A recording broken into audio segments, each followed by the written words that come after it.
Esta viagem começa na cidade de La Rochelle, que já foi um importante porto medieval.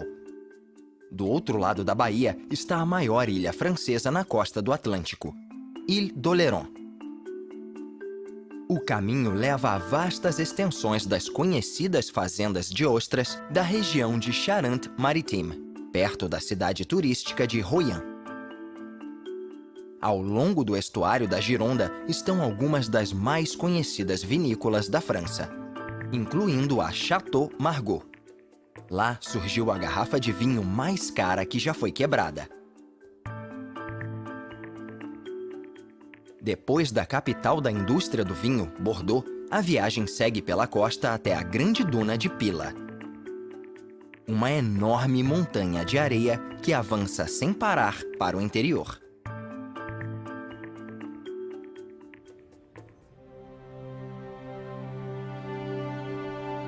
Ao longo dos séculos, a cidade portuária de La Rochelle ficou conhecida como a Cidade dos Rebeldes, com referência à sua longa tradição protestante em meio ao domínio católico na França.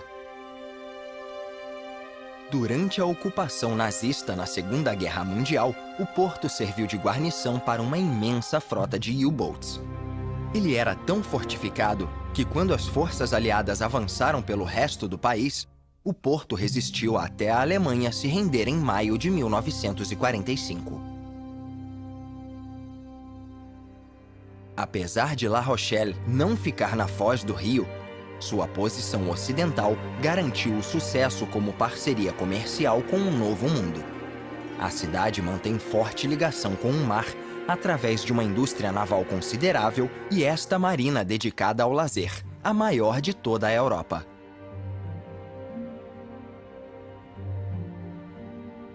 Durante a Reforma, a cidade se tornou a fortaleza do protestantismo e vivia em conflito com os católicos franceses. A luta chegou ao auge em 1552, quando 2 calvinistas denunciados como hereges foram queimados na fogueira para dar o exemplo. Este pináculo, o Tour de la Lanterne, é um símbolo deste conflito. Em 1568, o prefeito protestante incitou uma onda anticatólica na população. O resultado foi 13 padres capturados e jogados da muralha. Os corpos foram levados pelo mar e nunca mais foram vistos. Estas distintas torres guardam a entrada para o antigo porto. Elas simbolizam o status de uma das principais cidades portuárias da virada do século XIII, quando Alexandre Alfredi enviou 7 navios comerciais para a África. Eles significavam grandes riquezas ao nobre, que esperava o retorno ansiosamente. Mas sem sinal algum dos navios, Alfredi teve que se conformar com uma vida de pobreza. Sua miséria continuou por 7 longos anos, até que um dia, do nada, os navios voltaram, tornando Alfredi um homem muito rico. Mas o dono dos navios não esqueceu as voltas da vida e dedicou o resto de seus dias a ajudar os necessitados. Isso também consolidou o porto até hoje como um grande centro de comércio. Mais recentemente, o turismo também despontou e vários apartamentos de temporada surgiram na cidade antiga. Bem servida por estradas, La Rochelle é hoje uma das cidades mais visitadas da costa atlântica. Os turistas são atraídos pela agitação da bela cidade preservada e também pelos muitos restaurantes de frutos do mar. Outra atividade de lazer é velejar perto do porto abrigado de Pertuis d'Antioche. Mas para alguns, a cidade só indica o caminho para uma ilha bem perto do porto. Todo ano, milhares de parisienses e ingleses com condições financeiras atravessam esta ponte de 3 quilômetros em busca de suas férias preferidas na Île de Ré, Com hotéis chiques, restaurantes e bares e preços à altura, a ilha é o lugar para ver e ser visto. Mas, incrivelmente, este não é um lugar de muita ostentação. Bicicletas e passeios em barcos pesqueiros substituíram o brilho das Ferraris e grandes iates. Aqui, o que conta é o charme autêntico dos vilarejos brancos, praias intocadas e reservas naturais. Assim como em toda a costa atlântica, ainda há sinais de séculos de conflito entre as forças francesas e inglesas. Um exemplo é o Fort de la Prée, construído assim que os franceses recuperaram o controle da região no século XVII.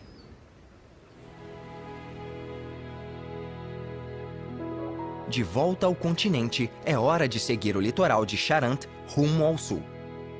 Aqui é possível ver fileiras de cabanas de pescadores construídas sobre palafitas. Redes suspensas em varas são jogadas ao mar e voltam com o pescado. Até o século XIX, este era o método de pesca tradicional nestas praias. Mas uma tempestade devastadora em 1999 destruiu quase tudo. Ao longo do tempo, muito foi reconstruído, mas hoje em dia, o local é mais usado para o lazer. Muito do que é pescado acaba nos pratos dos restaurantes na cidade vizinha, Furras. Sua fama de destino turístico desde os anos 1900 foi precedida por séculos de atividade militar. A fortaleza imponente abraça a praia desde o século XVII, quando foi construída para defender o lugar de potenciais ataques dos ingleses. Da praia dá para ver a Ile d'Aix, situada na foz do rio Charente. Ela servia de centro espiritual para monges viajantes nos tempos medievais. Mas quando Napoleão visitou a ilha em 1808, ele percebeu seu potencial estratégico e ordenou a construção das fortalezas. 7 anos depois, o imperador se refugiou nela depois de sua derrota em Waterloo e começou a fazer planos de passar pela Marinha Britânica e chegar em segurança à América. Percebendo que o plano não daria certo, ele assinou sua rendição final em casa em 1815. Além da Ile d'Aix, protegendo a entrada do rio Charente, fica o Forte Boyard.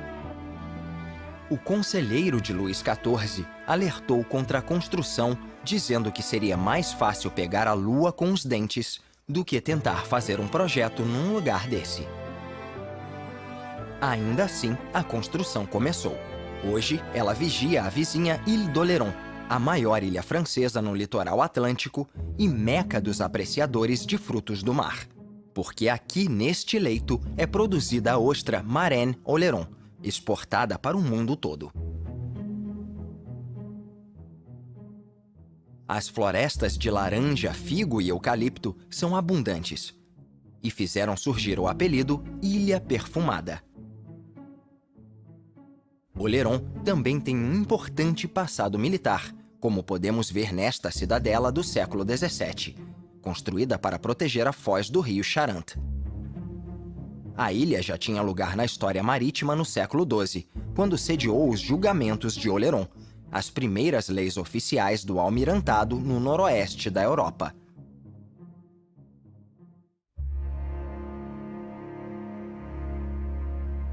A costa oeste da ilha é selvagem e impõe desafios à pesca e ao cultivo de ostras. Muitos pescadores usam eclusas, um mecanismo que aprisiona o pescado na maré alta e o deixa preso na praia quando o mar retrocede.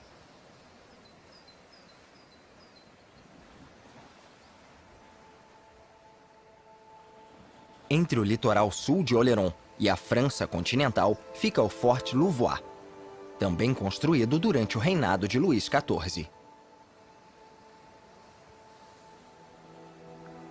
Baseado nos castelos da Idade Média, ele tinha uma ponte levadiça e um fosso, Sua forma de ferradura era perfeita para controlar o tráfego na foz do rio rumo ao interior da França.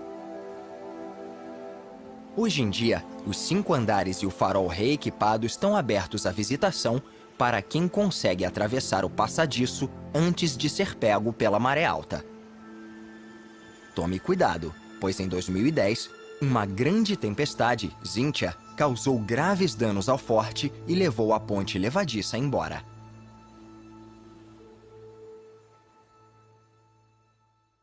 O rio Sodre termina neste estuário cercado de pântanos salgados e água salobra. Um habitat ideal para ostras selvagens. Apreciadas pelos franceses desde antes dos tempos romanos, a demanda por esta iguaria quase levou a espécie à extinção no século XIX. Por sorte, os pescadores conseguiram prevenir esta catástrofe desenvolvendo pântanos inundados pela água nutritiva do estuário. Isso fez com que os moluscos se reproduzissem em quantidade. A tradição francesa de comer ostras na época do Natal fez com que pântanos surgissem em toda a costa, enquanto no resto da Europa elas se tornaram raras.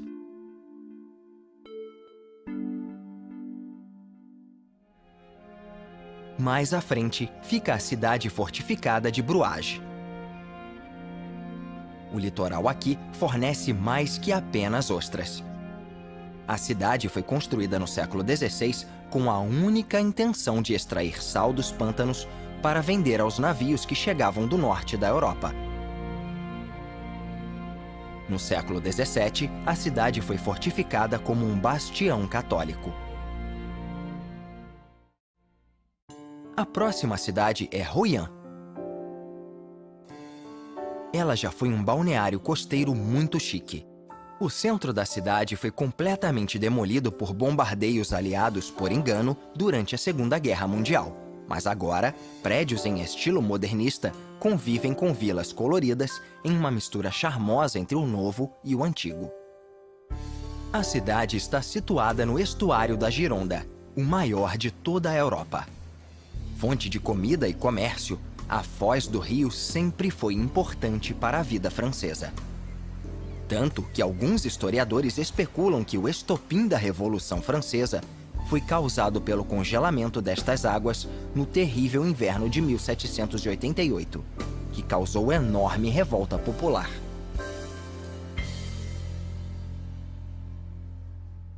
Um passeio pelo estuário da Gironda revela uma paisagem central para a cultura e o caráter dos franceses. No solo pantanoso desta faixa de 120 quilômetros de terra, se originam muitos dos vinhos mais premiados do país.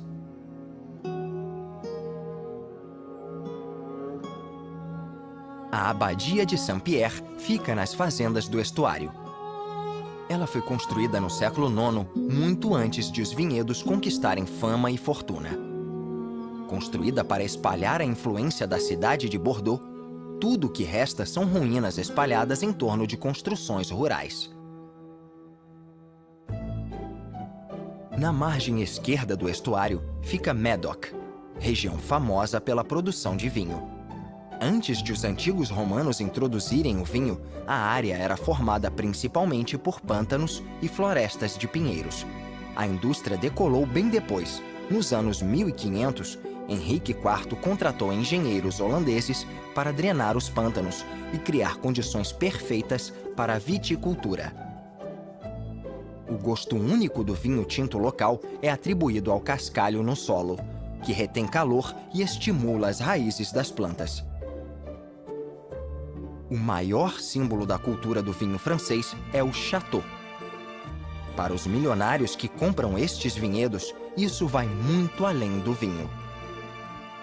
O que atrai tanta riqueza para a região é a inclusão de Médoc em um documento histórico de 1855, que categorizou os vinhos franceses em níveis de qualidade e importância. Quase todos os vinhos tintos da lista vinham desta mesma região. Este é o Château Lillian-Ladouce, situado numa sub-região conhecida por vinhos mais frescos e leves. em parte devido ao frio e ao solo úmido. A ideia de atribuir gostos a condições naturais é chamada de terroir, que pode ser traduzido como a sensação de um lugar. Para os melhores degustadores de vinho, até as menores mudanças no solo, no clima e no ambiente podem ser detectadas. Este estilo de classificação começou na Idade Média pelos monges beneditinos, que conduziam observações meticulosas dos efeitos do ambiente no sabor do vinho.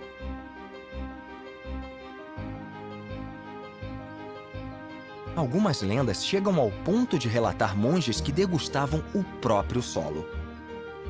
O trabalho deles deu origem aos primeiros terroirs. Este conhecimento detalhado, quase místico, manteve a alta demanda pelo vinho desta região em todo o mundo e encorajou a construção destes formidáveis châteaux. Entrando no terroir Pauillac, fica o vinhedo de Château-Latour. Seu nome vem da torre, que foi construída aqui durante a Guerra dos 100 Anos. A torre atual foi construída nos anos 1600 e hoje serve mais como casa para pombos. O château era famoso entre aristocratas e ricos da França no século XVIII. Esta terra ainda é cobiçada e seus produtos têm boa fama com os especialistas. Outro vinhedo que tem nome de torre é Latour-Laspic, que tem no topo uma estátua de Nossa Senhora. O vinho produzido aqui é de segunda linha, feito das uvas que não são escolhidas para o Grand Vin, o rótulo principal. Apesar de o segundo vinho ser considerado inferior, este vinhedo é especial, porque o produto daqui se sai melhor em competições que o Grand Vin, que é teoricamente superior.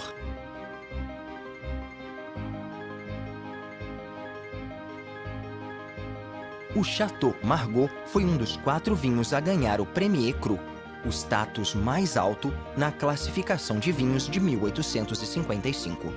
Mas o vinho daqui já tinha ficado famoso décadas antes. Foi inclusive elogiado pelo presidente americano Thomas Jefferson em 1787. Um vinho engarrafado neste mesmo ano, 1787, ainda tem o recorde de garrafa mais cara de vinho já quebrada, com um seguro de $225 mil, muitas gerações depois de ter sido produzido.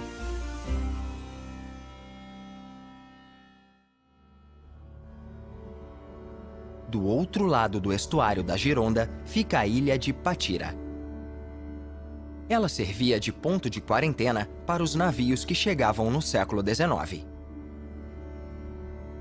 A comunidade da ilha já foi grande, mas hoje somente poucos habitantes resistem. Este armazém e refinaria de petróleo bruto, situado na confluência dos rios Garonne e Dordogne, indica a importância da produção de vinho da região, já que foi criado para suprir as necessidades de combustível da indústria local. Ali perto, às margens do Dordogne, fica a cidade de Borg. Esta cidade medieval reúne todo ano os maiores especialistas em vinho para um festival de degustação de 3 dias. O objetivo é selecionar o melhor entre 800 vinhos trazidos de todo o mundo. Seguindo o rio Dordogne acima está Cubzac. Foi um trecho movimentado por séculos. Barcos e balsas levavam viajantes e mercadores de um lado para o outro, até que Napoleão ordenou a construção da ponte suspensa em 1812. Desde então, 3 pontes foram terminadas, mas não sem incômodo. Quando os alemães recuaram na Segunda Guerra Mundial, eles fizeram questão de destruir tudo o que encontraram no caminho. Atravessando para o rio Garonne, fica a ilha de Lalande. Situada entre 2 povoados nas margens do rio, a ilha fica quase totalmente submersa nas marés de primavera, dando origem a estas grandes lagoas azuis. Ainda dá para ver as ruínas de antigas casas, mas não há mais residentes permanentes, já que as marés dificultam a ocupação em tempo integral. Mais para o oeste, às margens do rio, está a maior cidade da região, Bordeaux. Conhecida principalmente pela indústria de vinho, que arrecada mais de 14 bilhões de euros ao ano, a cidade de 250 mil habitantes tem um importante patrimônio cultural. Do ano 300 a.C. até a Idade Média, celtas, romanos, francos e muçulmanos tomaram a cidade, cada povo contribuindo com suas particularidades. A Unesco adicionou recentemente o centro antigo de Bordeaux à sua lista de patrimônios. 400 anos após o início da produção de vinho em larga escala, a cidade ainda é sinônimo do melhor que a indústria tem a oferecer. Mais para o oeste estão vastas extensões de fazendas que se estendem até o litoral. Esta é a região francesa de Aquitânia. Aí fica a Baía de Arcachon. Uma curiosidade geológica alimentada por cursos d'água do interior que dão à água as cores vivas de uma lagoa. A cidade foi fundada como um luxuoso balneário de inverno no século XIX. As águas da baía, conhecidas por seu poder de cura, atraíram a realeza espanhola e duques russos, assim como artistas famosos e socialites. Aclamada por suas águas de propriedades medicinais, que promovem o tratamento de doenças através dos banhos, a cidade recebe mais de 90 mil visitantes na alta temporada. Protegendo a Baía de Arcachon das ondas do Atlântico está o promontório de Cap Ferret, com 18 quilômetros de extensão. Ele é o refúgio de verão de famílias ricas de Bordeaux e Paris. Ainda assim, ele é subestimado, a não ser pelo farol que guia os barcos através da baía desde 1947. Em volta da baía estão as ruínas de uma história recente.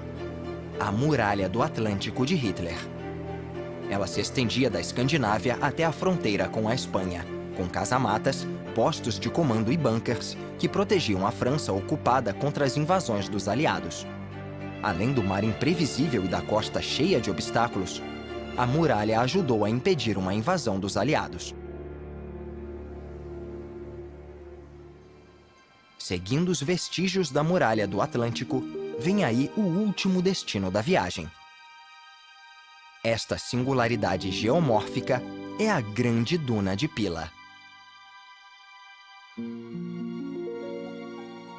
A montanha de areia de 3 quilômetros de comprimento e mais de 100 metros de altitude está se movendo sem parar rumo ao interior, levando embora casas, soterrando florestas e estradas. Mais de 20 propriedades privadas foram isoladas ou destruídas no caminho. Nos últimos 100 anos, acredita-se que ela tenha dobrado de tamanho. E a duna não dá sinais de querer parar. A cada ano, ela avança 3 a 4 metros, cobrindo cerca de 8.000 metros quadrados de floresta. Ainda assim, a Grande Duna de Pila é protegida como monumento natural. Durante a Segunda Guerra Mundial, a duna era usada pelos alemães para treinar novos recrutas. Mas atualmente, a maior parte das visitas é de lazer. As pessoas chegam em massa para subir a encosta íngreme e enfrentar avalanches de areia. A recompensa é experimentar a maravilha da maior duna da Europa. É um lugar perfeito para encerrar esta jornada.